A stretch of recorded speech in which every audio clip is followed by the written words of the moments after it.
Today on the show, we're going to talk about how some of you are not setting yourself up the right way for business success.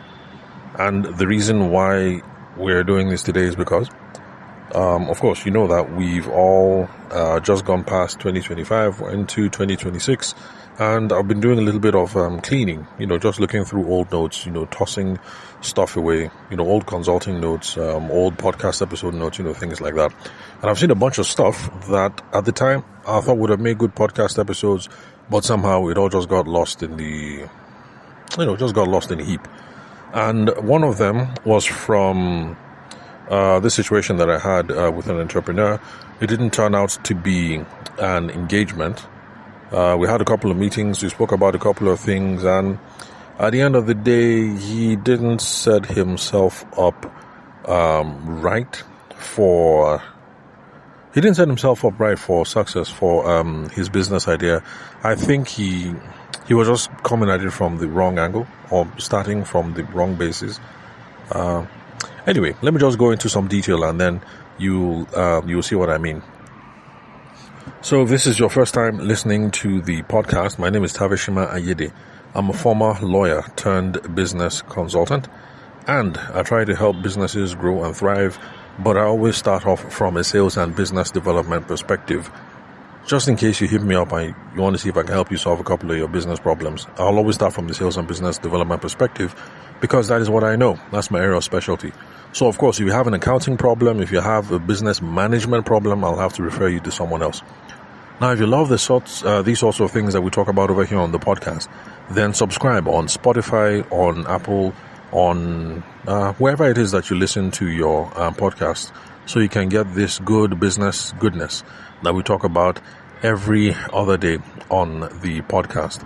And yes, if you're discovering the show for the first time and you're scrolling and you're thinking, man, this guy has a lot of episodes. Yeah, you're correct. It's over 1,300, and that's because I've been doing this for almost 6 years now. All right, so let's get straight into the meat of the podcast for today. Oh yes, the usual apologies. I'm out and about. I'm in the parking lot, as usual. So I said, let me just make this recording real quick before I move to where I'm supposed to be. So let's see. Okay, yes. So with this particular guy now, we chatted for a while, and there were a couple of problems that he had that I don't think he was giving himself the best chances for success. Let me put it this way. So first off, the guy was limited in human resources. So poor staffing. It's just him, and for his business idea, unfortunately, he needed quite a bit of staff. There are some of you that have some business ideas that you don't need too many people to run this thing in the beginning. So I know some of you are trying to be lean, but unfortunately, there are some business ideas that you're trying to start, or there's some business models that you want to pursue, unfortunately, that require a couple of people to get things working. So this guy had poor staffing, he had limited manpower, and then the business model was poor because the unit economics was poor. Now, unit economics is something I've spoken about over here on the podcast. For those of you who are listening to the show for the first time, unit economics just means when you're selling multiple items, how much are you selling per one? So that when you collect the money, there's enough for you to throw back into the business, and there's enough for you to flex. If the unit economics are poor, it means that every single time you sell a unit per one, it's not as if you're trying to make the profit on one single item, but the idea is by the time you sell, the average number of units that you sell, in a week, in a month, or whatever, and you take all those small coins, your profit, and add everything, it will be nice. It will make sense. So that is the reason why, how do I put it? Okay, like a friend of mine who tried doing the rice business. Although at the time, I was new in the game, so I didn't quite understand how some things worked. And he did his first run, and I think he said he made like 5K or maybe 7K on each bag of rice. And in my mind, I was thinking, what the hell? Like, how can you survive doing that?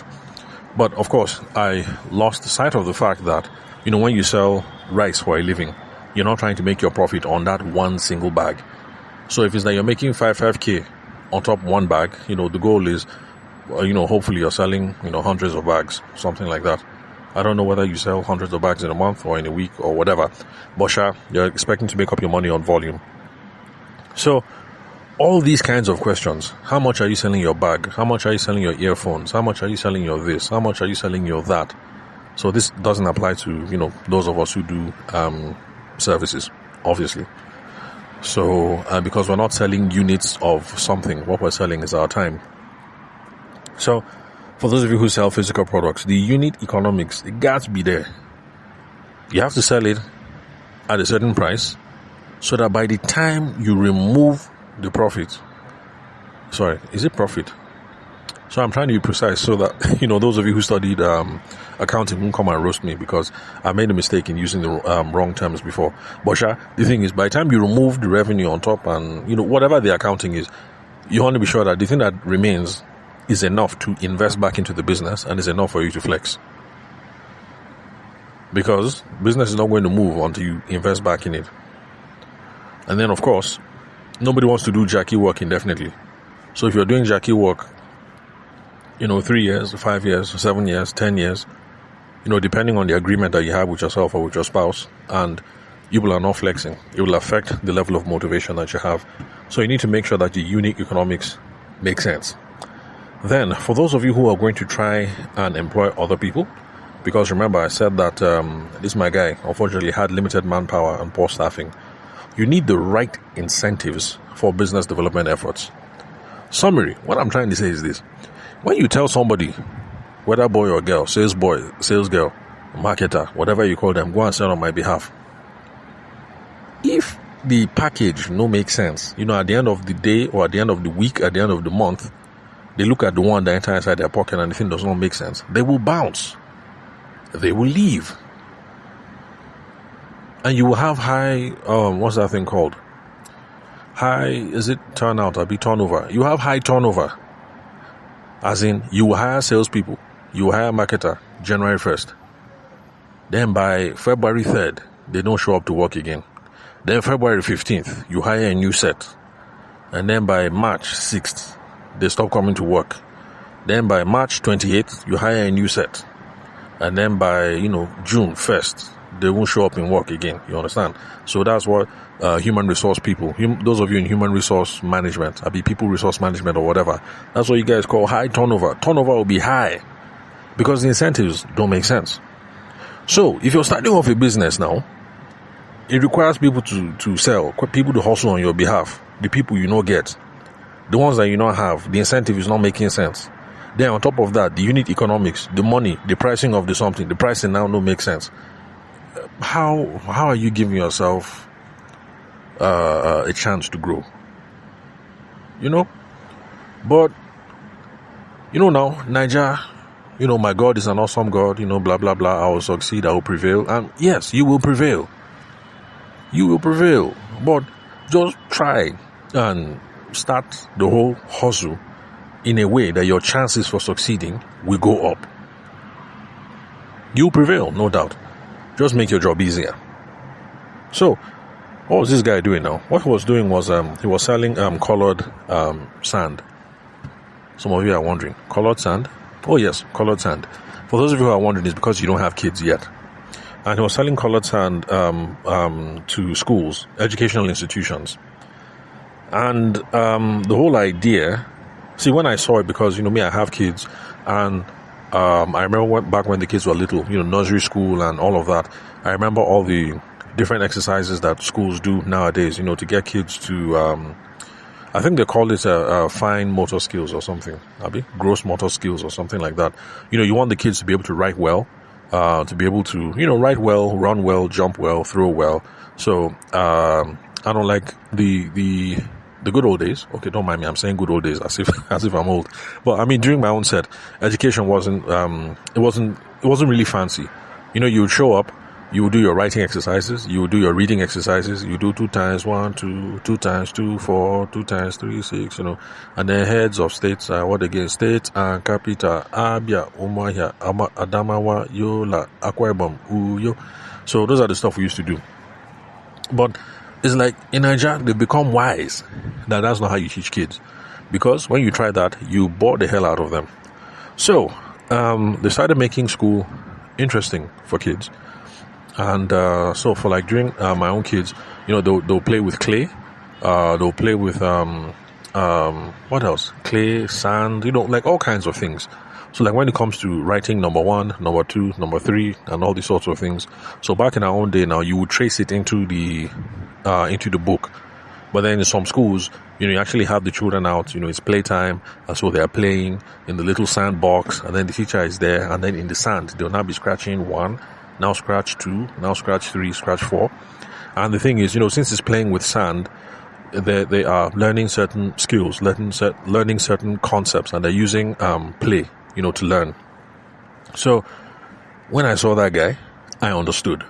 For those of you who don't have kids, you won't get it. But when I saw it, and it was time for the meeting, like bam, I understood straight. Because at that time, I was in that stage of life. Playing with sand, playing with clay, playing with this, playing with that. So, colored sand is a way that you can use colored sand as an educational tool. Creativity, cognitive skills, yes, because I was talking about, how you write 1, 2, 3, 4. I mean, think about it. Children are playing in the sand. You say, what is 3 plus 3?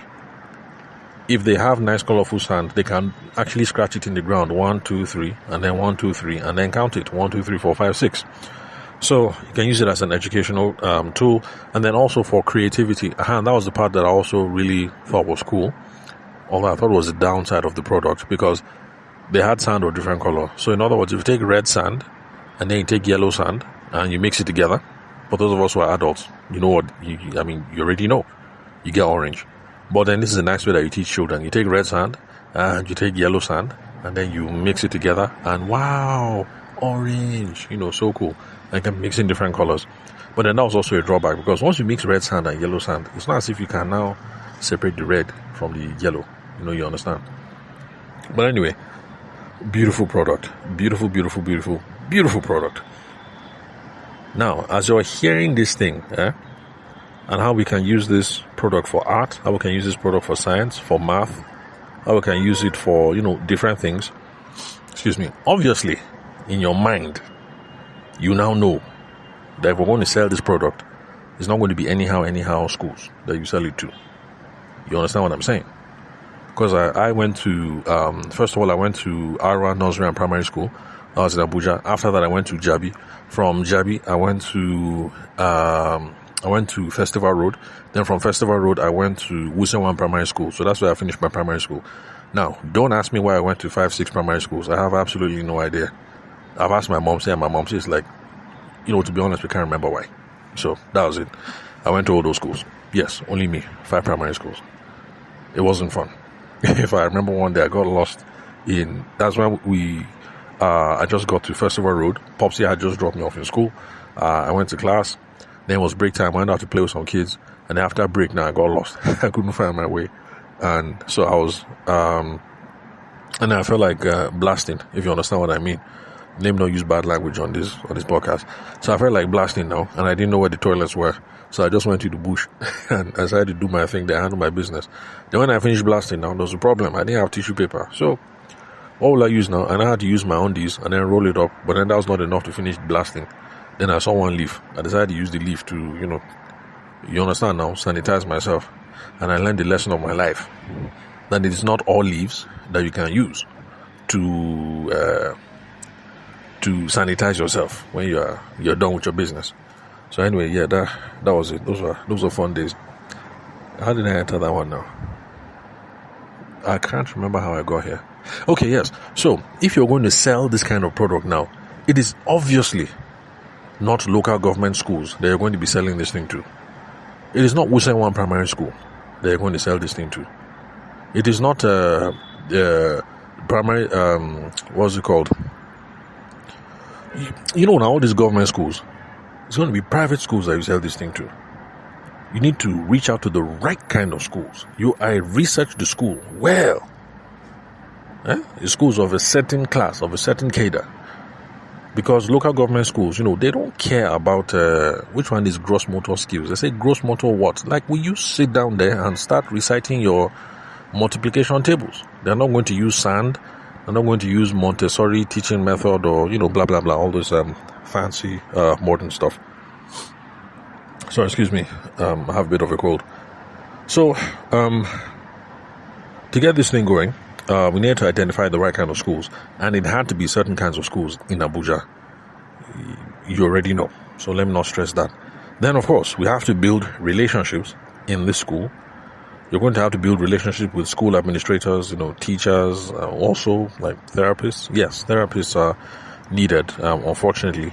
The good thing about modernity now is, before now, there was stuff going on with some of us. Well, not me anyway, but, some kids in class, learning difficulties, things like that. But back then, we didn't know. You just said that this child is an olodo. But now, kids struggle and there's help. So the good thing is that we have therapists for kids now. It's just unfortunate that they're expensive. Really, really expensive. But anyway, at least they're here.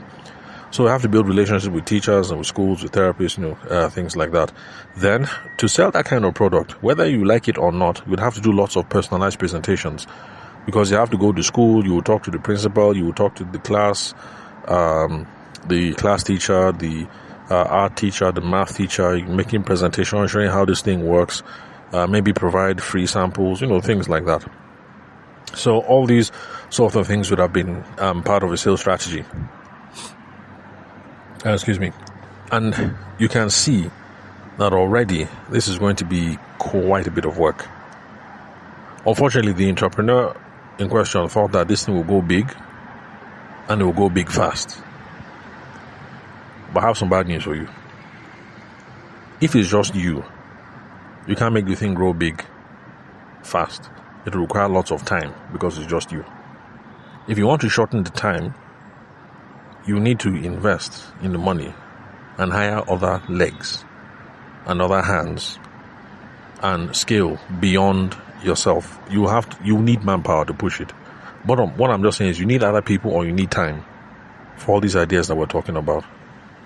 Because if it's just you, how many schools can you see in a week? How many teachers can you see in a week? How many of these relationships can you manage in a week? So, you either need lots of time or you need lots of people. And unfortunately, it was just this guy. He was thinking he could get one salesperson and get it moving. And of course, it will work. It's just that he wanted the thing to be big and he wanted the thing to be fast. And unfortunately, for this kind of product and for the kind of sales ideas that are needed to make this thing work, it's not going to happen. Not as quick as you want. Then, he was also thinking about wholesale distribution. That is, he would take the product and then sell to other distributors. And, it takes a while to recruit distributors and then bring them on board. And then of course, this is where unit economics comes into play now. The sand that he was going to be selling. By the way, the packaging was beautiful, by the way. Really nice, creative bottles. So, the pricing now, unfortunately, the thing was not priced, how will I put it now? Understandably so, the guy no one price premium because it's sand. So if you say, come and buy this sand, one bottle of sand is, 7K, 8K, 10K, people will look at you and say, what? Colored sand. I should buy one bottle. 7K, 8K, 10K, 12K. There are how many children in this class? How much sand are we going to buy? So, I guess those were some of the realities. And if you don't want price and premium, and then you say you're going to use distributors, what would be the cut for the distributor every time they sell one bottle? Okay, you say you want to use commission salesperson, you want to hire one person. What would be the cut of the person every time he sells one bottle? And, I tried to do the math for the guy. I said, look, at the price that you're selling this thing, somebody will have to sell multiple hundreds of bottles in a month just to make a decent living. And realistically speaking, is that possible? Of course it's possible. But to say that somebody will agree to work 100% on commission and he's taking X percentage of something, but then if he wants a living wage, this was a long time ago, by the way, so let's say by then, at that time, I think if you were earning 200K a month, was okay, you'd be alright. So the person wants to earn 100k, 200k a month. You don't want him to work for anybody else so that his time will be devoted to you. But then for him to make that 100k in a month, he has to be personally responsible for selling, 200, 300, 400, 500 bottles. Hope you guys are going to understand, trying to see the picture that I'm painting now about how some of you want to start this business, but you're not setting this thing up in a way that'll make it easy for you. It's a lot of work. One person alone will do prospecting. He will go to different schools. He has to research those schools. He has to network into those schools. Meeting with proprietors, meeting with head of academics, meeting with this, meeting with that. He has to try and figure out the priorities of the schools, because not all schools are this fancy. I mean, there are some schools that, yes, might be big men school, but they are more Nigerian attitude. Their own is, what is all this Montessori? Like, will you sit down there and go and do your 2 times 2, 4, 2 times 3, 6, 2 times, Not all expensive schools are into this new age kind of stuff. So then, of course, the guy will have to do lots of presentations, physical demonstrations. Then, of course, that plenty of follow-up is required, because it's not as if you go to the school today, see the principal today, and then talk with the teachers today, and then all of a sudden they will now buy 100 cases of colored sand from you. So, anyway, what was I trying to say? Look, the main point I'm just trying to say is this. Business is hard. Yeah, selling is hard. So you owe it up to yourself that if you're going to start this journey, just try and pick the easiest path possible. Make the thing easier for yourself. Perhaps maybe product selection was also a problem in this case. See, the thing is, we never even worked together, so I don't even know if I was able to validate the concept that in Nigeria, people would buy colored sands for schools. Or for those of you who have kids and, your kids go to a school where they play with colored sand, then, I guess the thing actually works. It's a product that the Nigerian market was ready for. But, right product. You also need to make sure that unit economics are correct. You need to make sure that your business model is correct. Just make things easier for yourself because selling and business, it's hard. So, whatever business that you want to get involved in, please make sure that you check. Is this something that one person, realistically speaking, or maybe 2 people, you and one sales boy, you and one sales girl, you and one marketer, is this something that realistically speaking 2 people can push and you will hammer? Ask around and try and figure it out. The unit economics, does it make sense? Does it make sense? Because trust me, no marketer, no sales boy, no sales whatever, even if the person is your own relative.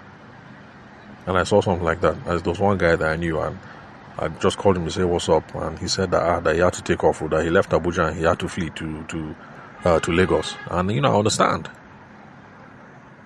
You're here with your relative, you're trying to help out, but if the thing don't make sense, the thing don't make sense. Because even if the person is your relative, the person will think it like, myself, I want to marry one day, I want to build a house one day, can I stay here and be collecting coins? Then let me go where let me go where the land is greener. So even if the person is your relative, eventually the person will tear, the person will cut out. So unit economics has to make sense. The incentives have to make sense for the people who are selling. In fact, let me stress this one now for Nigerian business owners. There are some of you that are wonderful. Some of you are really, really wonderful. Like one guy based in Lagos. I won't say what business that they're involved in, but the guy used to pay his staff well. The chief sales engineer was collecting 750 per month. So there are some of you who do well, Nigerian employers, but the rest of you, unfortunately, some of you are not being realistic at all. Some of you are not being realistic at all. See how this economy is harsh.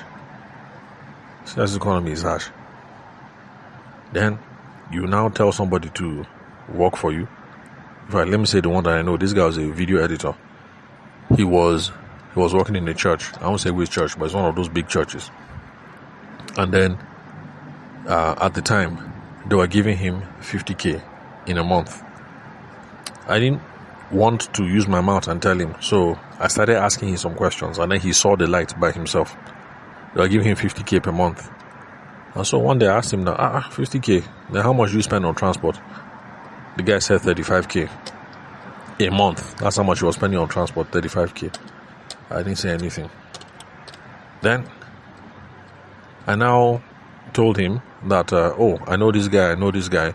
Sometimes they need other video editors just to do work, sharp, like give this guy a call. So he gave the guy a call. And then I think he did one job for the guy, and then he collected 20K. And after a while, I spoke to him and I said, how far? He said he had quit from the job. And in my mind, I was rejoicing. I said, thank you, Lord. Well, first of all, I was actually ashamed that actually are churches, that's back then, who are taking their video editors and then paying them 50K a month. And I asked the guy, so why did you resign now? He said that he just thought of it. That even if he stays at home and he's only able to get 2 editing jobs outside, 20K, that is 40K. That staying at home and not spending anything on transport and any 40K was better than for him hustling every day to go to the church to do this editing thing and then collect 50K, of which he will spend 35 on transport, and then it's only 15 that remain. And unfortunately for the guy, things were rough at home, so he was helping out his sisters. So of course, by the time you send your sister 5K, like honestly, what are you left with? So that's it. He resigned, and then he started doing editing work. That's how the guy left employee status and now joined those of us in the hustler side of the market. Because back then I was a wedding photographer. I had just stopped doing law and civil service work. So to be honest, some of you employers, you are honestly not paying people enough for them to even hang around, and turnover is very, very high, and you guys are being small-minded or short-sighted. That in the beginning, whether it's church or whether it's colored sand or whether it's whatever, you're just not doing the math right. You're really not doing the math right. I know this guy was a video editor, not a salesperson. But especially for salespeople, what we want is the money. Apart from the challenge, it's money that we're looking for. So if you take somebody who is money operated and then put him in a job role, and then the money he's not even seeing, what do you expect? The guy will leave. You're being short-sighted because you're creating more headache for yourself. And I'm telling you that this is exactly what will happen. Because the person is desperate, in January he will say, yes, give me this job. Once he collects his salary, January 28th, and then he realizes that this thing does not make sense, February 2nd, February 3rd, you won't see him in the office again. And then he won't be answering his call. And then you say that, salespeople in Nigeria are unreliable. Well, yeah, there are some reliable, lazy ones. But you're not setting stuff up the right way. Anyway, 30 minutes. So let me just bring this to a close. So thank you very much for listening. I'll catch you all some other time. Remember to subscribe to the podcast if you love these sorts of things. And then if you want to connect with me, you can call, send me a text message or a WhatsApp message on 080-6466-2140. So that's it. Thank you very much for listening. I'll catch you all some other time.